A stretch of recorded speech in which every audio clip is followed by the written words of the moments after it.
got me worked up. All right. If you're feeling a little bit uncomfortable, I'm doing my job. Okay, so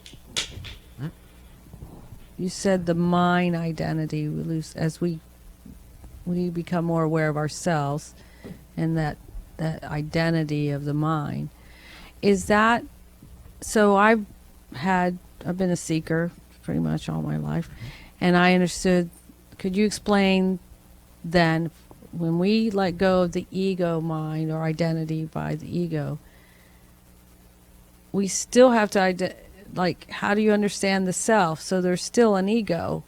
Then I heard the big ego, and then there's the little ego. So there's still, until you die, completely get out of this body, you have to identify yourself in some way. That only happens on the level of mind. So when you're having ego and this ego and superego and this ego understanding, this is the problem. I want you all to hear this. This is the problem that most of you are dealing with, is that you are trying to understand or transcend the mind on the level of mind. And so you are, that will only satisfy you for a moment. You will find that you'll be like, oh, I get it, and then it just falls apart again, because you are trying to transcend concepts with concepts. Listen, keep after me. This is what I want. All the rest of you, pay attention to this. Okay, I hear that.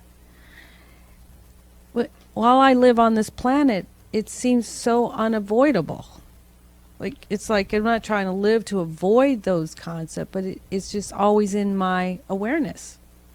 I mean, it's always, there's my mom. That's going to be my mom. That's my sisters. That's my kids. That's my friend. Mm-hmm. That's my car. Mm-hmm. Yes, on the level of form, we have to interact psychologically that way. But, it's not that we just go blank, And sometimes, what always ensues in this part of the conversation is a conversation about, nihilism and nothing matters and all this other stuff. That's not what I'm saying, all right? The mind is a tool for the self, the awareness, to use. The self becomes identified as the tool. The self becomes identified as the mind. I am these thoughts in the mind, you see? And then the mind can throw you around like an 800-pound gorilla. It's been said, I forget who said it, that I'll paraphrase it, use my own words, that the mind is like a tyrannical leader but a humble servant. You know what I mean? You've seen it in your own life. We're having this conversation because of the things that the mind has done. But you have to realize that you are not the mind. And I don't mean that just on a mental level.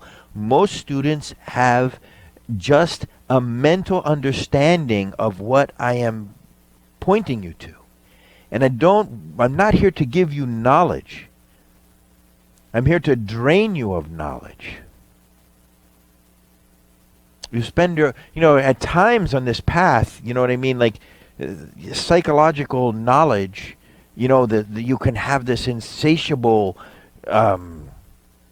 just consuming self-help book after self-help book, and you're really wanting to figure out and know. And for a time that can be helpful to stabilize you on a mental level. But that's only the beginning. That's the very top. But that may help clear the way for you to get rid of the mental level completely. You don't need the mental level. You don't need the thoughts. What do you need thoughts for?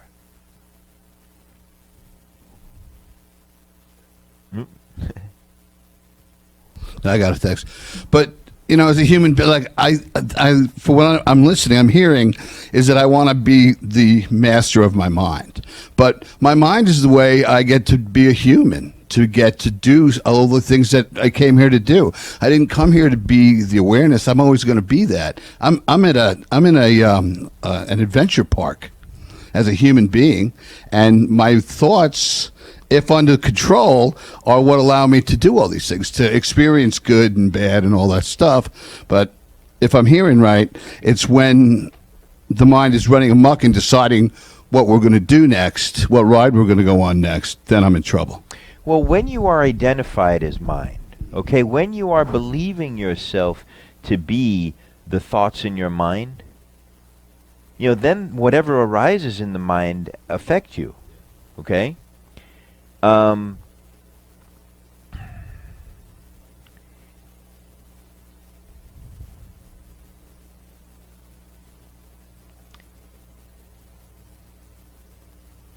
Give me a moment.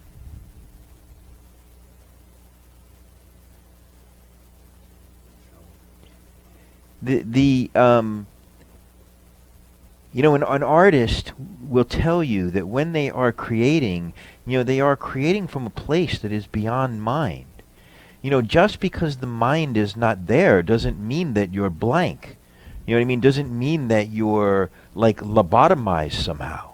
In fact, when mind is out of the way is when you are the most creative, when you are the most adventurous, because it's coming from a source that is beyond the limitations of mind. Mind is very limited. Mind is limited to the conditioning of the mind, the understanding of the mind. When you see me just stop like that and close my eyes and be still, I'm not thinking. I'm void of thought. And then the answer comes. Doesn't come from mind. It does not come from. I'm not being rational with you. I'm not. Sharing things I read out of a book. I'm sharing with you from a direct experiencing that I am trying to describe to you in a way that you can understand from your mind-based interpretation. Trying to give you snippets of what this actual mindlessness is. The moments when the thoughts subside, the self is like the sun coming out from behind the clouds. The sun is always there. The sun is always radiating in all directions. So is your nature. The clouds are the thoughts and concepts and ideas in the mind that come and obscure your nature of peacefulness, joyfulness, loving kindness, compassion, patience. Effortless, without any reason. Not, I need to be good because I'm going to go to hell if I don't,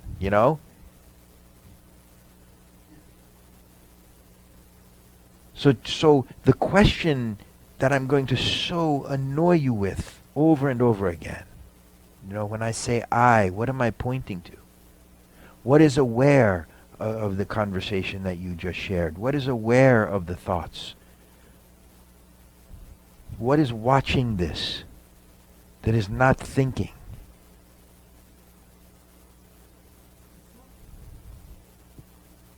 The self. Who said that? So, when you say the self, is that just a mental understanding that you have?